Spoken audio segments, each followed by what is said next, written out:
में आप सभी का स्वागत है।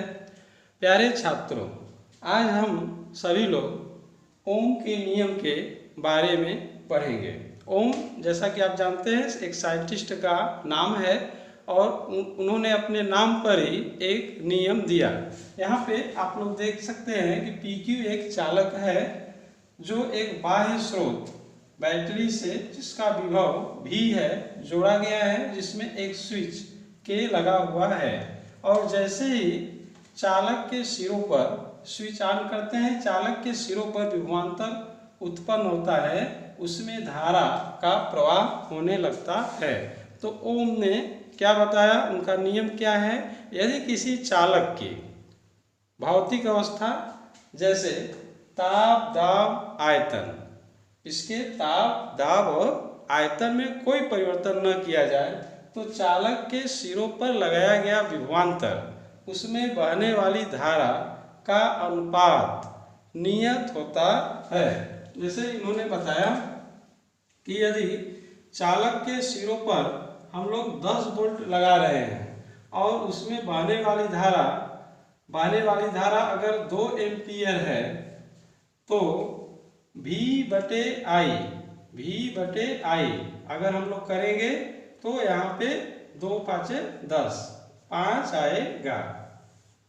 अगर इसका वोल्टेज और बढ़ा दिया जाए, विभव का 20 वोल्ट कर दिया जाए, तो इसमें बहने वाली धारा 4 एम्पियर का अगर हो जाएगा तो इनका अनुपात 5 होगा। फिर अगर इसका वोल्टेज 30 वोल्ट कर दिया जाए, बहने वाली धारा 6 ओम, तो हम लोग जो है 30/6 यानी कि 5 आ जाएगा। इस प्रकार हम लोग ये देख सकते हैं कि V और I का अनुपात नियत होता है। यह ओम का नियम है। इसको हम लोग ग्राफ द्वारा भी समझ सकते हैं। तो यहाँ पे 2 एक्सिस होता है, X एक्सिस और Y एक्सिस। X एक्सिस पर हम लोग वोल्टेज को लिया जा रहा है और Y एक्सिस को वैद्युत धारा को। तो वोल्टेज पहले हम लोगों ने 10 वोल्ट लिया, यहाँ का वोल्टेज 10 वोल्ट किया, तो धारा मान लेते हैं 2 एम्पीयर फ्लो कर रहा है। यह Y एक्सिस को बराबर पार्ट में बांट दिया गया, 2, 4, 6, 8। इस यहाँ पे 10, 20, 30, 40 वोल्टेज इधर बढ़ रहा है। तो जब इसको चालक के सिरों को हम लोग 10 वोल्ट दिया तो इसमें बहने वाली धारा कितना है? 2 एम्पियर। जब इसका वोल्टेज बढ़ाकर 20 वोल्ट कर दिया गया तो बहने वाली धारा कितना है? 4 एम्पियर। तो इनके बीच अगर ग्राफ खींचा गया तो यहाँ पे हम लोग एक बिंदु प्राप्त किया गया X और Y में। फिर इसका 30 वोल्ट अगर कर दिया गया तो इसमें जो बहने वाली धारा है वह 6 एम्पियर का हो गया। इस प्रकार से हम 3 बिंदु को प्राप्त कर लिए। इस तरह से और वोल्टेज बढ़ाएंगे और धारा बढ़ेगा। तो इसमें जो है ग्राफ आगे भी हम लोग बढ़ा सकते हैं। अगर इनको मिलाते हुए एक लाइन खींचा जाए तो यह एक सरल रेखा, एक सीधी रेखा, सरल रेखा प्राप्त होता है जो नियत को बताता है कि इनका अनुपात, जैसे 10/2 5, 20/4 5, 30/6 5, एक नियत रहता है। यह जो है ओम का नियम है। हम लोग जो है ओम के नियम का, इसी में जो है नेक्स्ट ओम के नियम का निगमन को देखेंगे। तो जैसा कि आप लोग देख रहे हैं, ओम के नियम का निगमन कैसे निगमन इसका करेंगे? तो यहाँ पे यह एक PQ एक चालक है जिसकी लंबाई, चालक की लंबाई L है, उसको एक बैटरी से जोड़ दिया गया जिसका विभव V है। जैसे ही बैटरी से जोड़ा जाएगा तो इसके पहले हम लोग पढ़ा गया है पहले वाले क्लास में कि इसके चालक के सिरों पर विभवांतर, वैद्युत क्षेत्र, इसके चालक के सिरों पर विभवांतर उत्पन्न हो जाएगा, वैद्युत क्षेत्र उत्पन्न हो जाएगा, जिससे इलेक्ट्रॉन, उसमें चालक है तो मुक्त इलेक्ट्रॉन है, एक नियत वेग से, जिसे अनुगमन वेग कहेंगे, चलने लगेगा और इसमें जो है धारा का प्रवाह होगा। और हम लोग ये जानते हैं कि वैद्युत धारा I और अनुगमन वेग में संबंध हम लोग सिद्ध किया गया था। तो वैद्युत धारा I बराबर होता है NeAVD। N जो है मुक्त इलेक्ट्रॉन की संख्या है और E जो है एक इलेक्ट्रॉन का आवेश है और A अनुप्रस्थ काट का क्षेत्रफल है, चालक के अनुप्रस्थ काट का क्षेत्रफल। हम लोग जो है E और V वैद्युत क्षेत्र, चूंकि वैद्युत क्षेत्र स्थापित हो जा रहा है तो वैद्युत क्षेत्र की तीव्रता E और विभव V में भी संबंध जानते हैं। तो E बराबर होता है V/L। यह L लंबाई है, दूरी है इलेक्ट्रॉन के चलने का। और हम लोग जो है वैद्युत क्षेत्र की तीव्रता E तथा इलेक्ट्रॉन पर लगने वाले बल, इलेक्ट्रॉन जब चलेगा तो उस पर बल लगेगा तभी तो आगे की तरफ बढ़ेगा, तो उसमें भी संबंध हम लोग जानते हैं। हम लोग जो है F बराबर E इंटू E, आवेश इंटू वैद्युत क्षेत्र की तीव्रता। यदि किसी चालक पर जो बल लग रहा है तो F बराबर Q इंटू E एक फार्मूला होता है। और हम लोग यहाँ से जानते हैं कि F बराबर होता है M इंटू A, द्रव्यमान गुणे त्वरण। इसको अगर यहाँ पुट कर दिया जाए तो MA बराबर E कैपिटल E। इस यहाँ पे जो E की वैल्यू है इसे समीकरण 1 ले लिया जाता है। अगर E का मान इसमें पुट कर दिया जाए तो MA बराबर EV/L प्राप्त होगा। A जो है त्वरण है, A त्वरण है और यह EV/L इंटू M के बराबर होगा। और A जो त्वरण है उस त्वरण से इलेक्ट्रॉन आगे की तरफ चलने लगेंगे। उस पे एक त्वरण लगेगा, बल लगेगा तो बल में त्वरण होता है और उस त्वरण से आगे की तरफ चलने लगेंगे।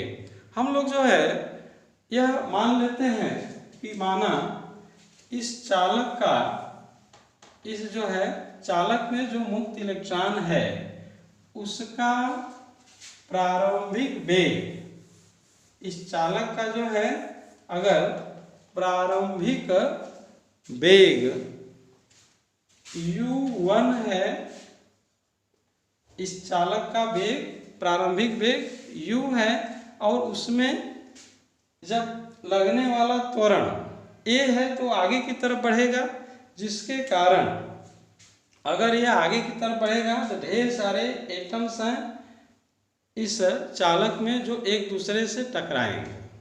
और जब टक्कर होगा तो दो टक्कर के बीच के पथ को हम लोग पढ़ा गया है माध्य मुक्त पथ, तथा उसके टक्कर में लगा समय को हम लोग श्रांति काल कहते हैं। हम लोग जो है श्रांति काल कहेंगे। तो अगर इलेक्ट्रॉन का प्रारंभिक वेग u है, मान लेते हैं यहाँ पे पहला इलेक्ट्रॉन है तो प्रारंभिक वेग उसका पहले इलेक्ट्रॉन का u1 है, इसको अगर त्वरण लगेगा तो इसकी वेग बढ़ेगा, आगे की तरफ बढ़ेगा। किस त्वरण से आगे की तरफ बढ़ेगा?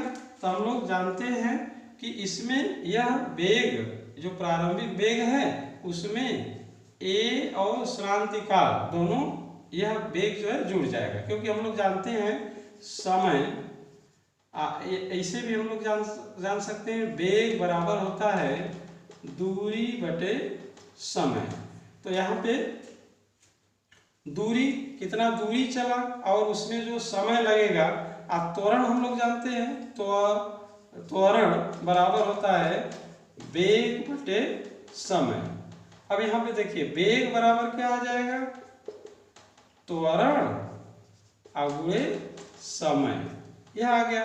तो इस तरीके से त्वरण इसका a है, ये त्वरण हम लोग मान लिया गया, समय श्रांति काल टाउ है, तो यह एक प्रकार का वेग हुआ जो बढ़ा हुआ वेग है, जो बढ़ा हुआ वेग है। अब प्रारंभिक वेग में वह जुड़ जाएगा जिसके कारण इलेक्ट्रॉन और तेजी से आगे की तरफ बढ़ेगा।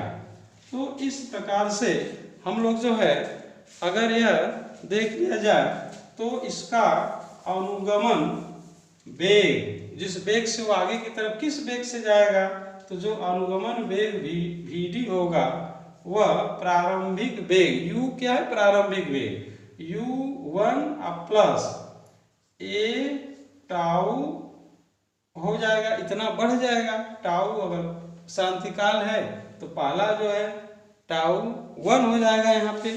ठीक उसी प्रकार से जो अगर इसमें ढेर सारे मुक्त इलेक्ट्रॉन है तो जो उसका दूसरे इलेक्ट्रॉन का वेग अगर प्रारंभिक वेग u2 है तो इसमें जो है a टाउ 2 हो जाएगा।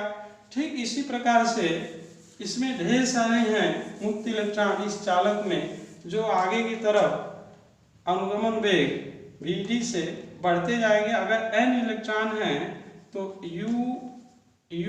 n इलेक्ट्रॉन की संख्या है, a टाउ n होगा और इनका औसत अनुगमन वेग जो है n से हम लोग भाग दे देंगे। औसत अनुगमन वेग इतना हो गया। अब हम लोग जो है अगर इसको सेपरेट कर दिया जाए, यहाँ से u1 यहाँ पे है plus u2 plus dot dot dot, इसके आगे u3 plus dot dot un बटे n। औसत ऊष्मीय वेग प्रारंभिक वेग है जब हम लोग चालक के सिरों पर जो है वैद्युत क्षेत्र या विभव नहीं लगाए थे, तब भी इलेक्ट्रॉन तो स्थिर रहेगा नहीं चालक में, पहले भी बताया गया वो इधर उधर गति करेगा, औसत वेग से गति करेगा जिसकी प्रारंभिक वेग इतना रहेगा। जैसे ही सिरों पर लगाया गया एक निश्चित त्वरण लगेगा और निश्चित दिशा में चलेगा, जो a टाउ 1 a टाउ 2 इसके आगे की तरफ बढ़ेगा। अब इसको जो है दो पार्ट में हमने u1 u2 u3 को एक तरफ लिख लिया और यहाँ पे tau 1 plus tau 2 plus tau 3 plus dot dot tau n और a जो है त्वरण सब में है जो लग रहा है बाहर निकाल लिया बटे n कर दिया।